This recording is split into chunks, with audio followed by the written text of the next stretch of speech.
Welcome back to Let the Quran Speak. In this segment, we will discuss the Crusades. Now, Brother Shabir, the mere fact that we're discussing the Crusades almost seems like we're on the wrong show.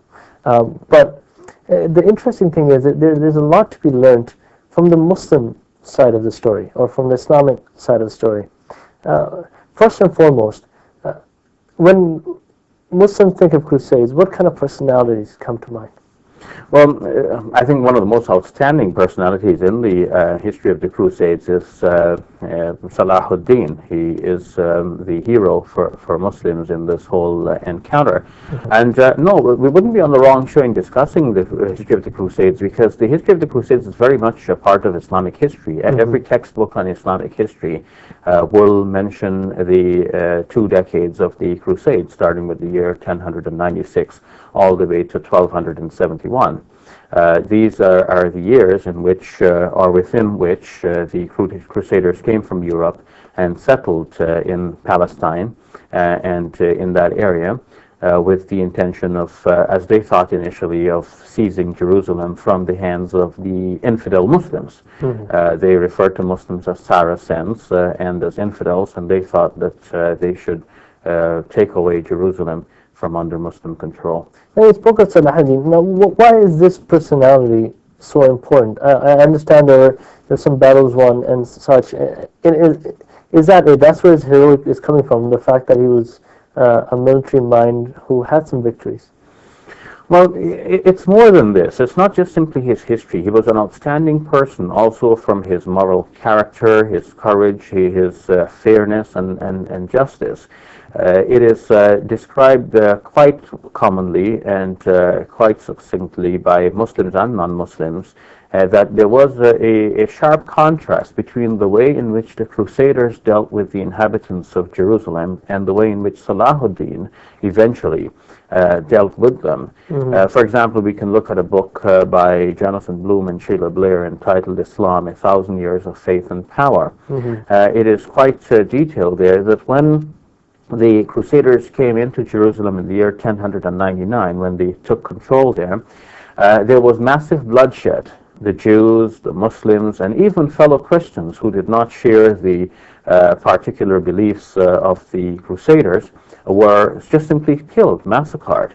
Even on Solomon's portico, it is described by a Christian observer that in fact there was blood everywhere. The soldiers were riding and they had blood coming right up to their knees. That's when they were sitting on their horses.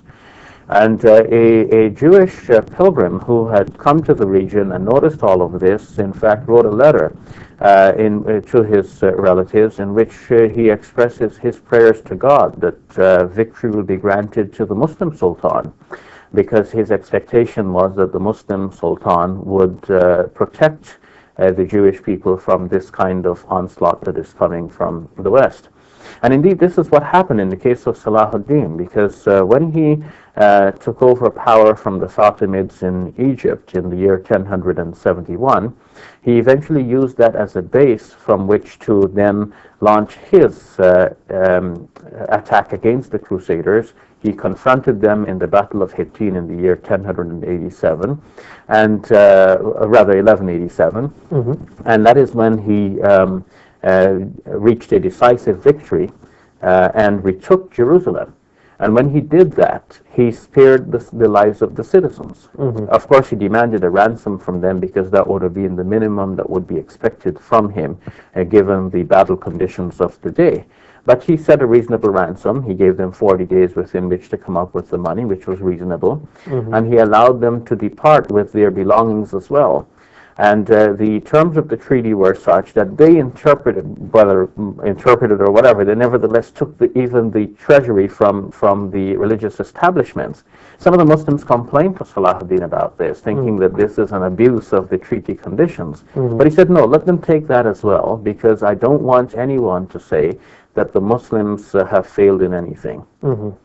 So this is interesting, because in contrast to what we see in the Muslim world today, through Muslim generals, to whoever, let's say Muslims were involved in any sort of violence, we don't see this anymore. We don't see this this almost obsession with making Muslims look good, as it seems, as you're explaining to me, to bend the rules in order to show that Islam stands for this.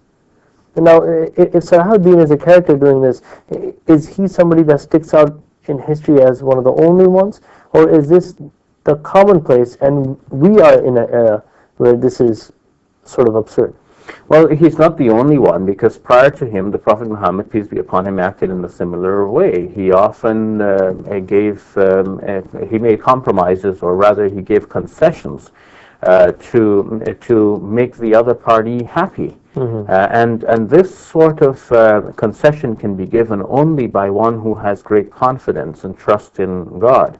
If we have trust in the things around us, the land, the power, the wealth, then we want to hold on to these things. But the Muslim teaching is that the power is not in these things. It is really in the hands of God, and God will give victory to those who please Him. And the way to please God is really to be fair to human beings, to be kind to others, to be gracious.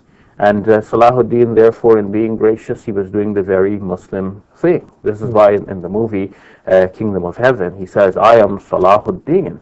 And when he says that, he's not just simply informing us of what his name is. That's not even his name. That's the title that he adopted. His name was Yusuf bin Ayyub.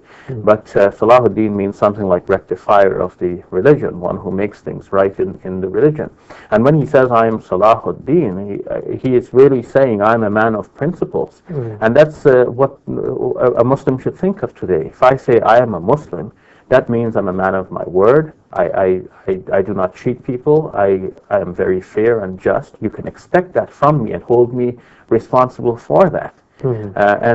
So he was in a way exceptional in the way in which he demonstrated this, but he wasn't doing something different from what should be expected of a Muslim general or sultan. Thank you, Liz.